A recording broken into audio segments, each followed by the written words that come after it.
Magandang hapon mga kaibigan, update po tayo sa lagay ng ating panahon, no?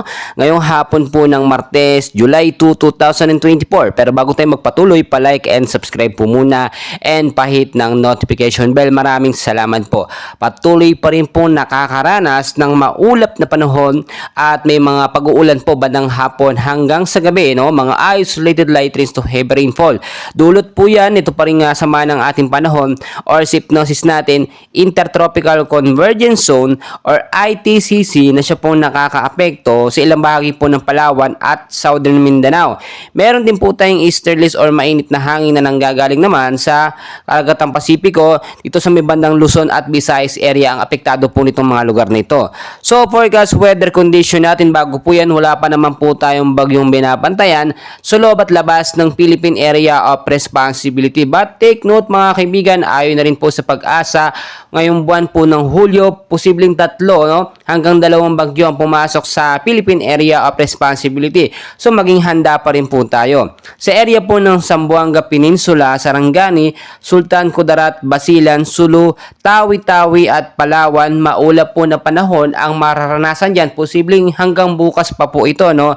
With isolated light rains to heavy rainfall, mahinang pag-uulan hanggang sa posibleng lumakas pagdating naman po sa gabi. So dulot po ito nitong ITCC or Intertropical Convergence Zone. So maging handa po tayo sa posibleng pagbabaha sa mga lugar po na aking nabanggit sa mababang lugar po, no?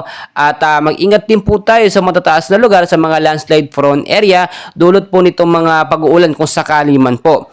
So sa area naman po ng Eastern Visayas, Bicol Region, Quezon at Aurora, maulap din po na kalangitan ng mararanasan dyan with isolated light rains to heavy rainfall din pagdating sa gabi. So bantayan natin at i-monitor po natin yung mga lugar dyan na aking pong nabanggit, no? So mag-ingat sa posibleng pagbaha at doon din po sa mga landslide prone area.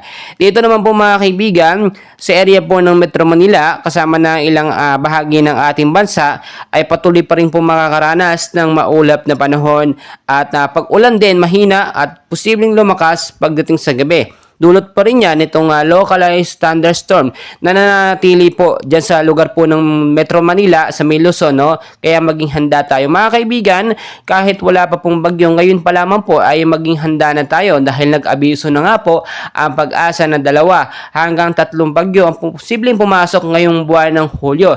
Nasa rainy season na rin po tayo, so mas maganda lagi tayo nakahanda. Kung kayo po ilalabas na inyong mga bahay, ugaliin pong magdala ng payong, jacket, kapote, laban po yan sa biglaang malakas na pag-uulan. So patuloy ko po kayong i-update and please pakiusap mga kaibigan, huwag kalimutan mag-like and subscribe for more weather update. Maraming salamat.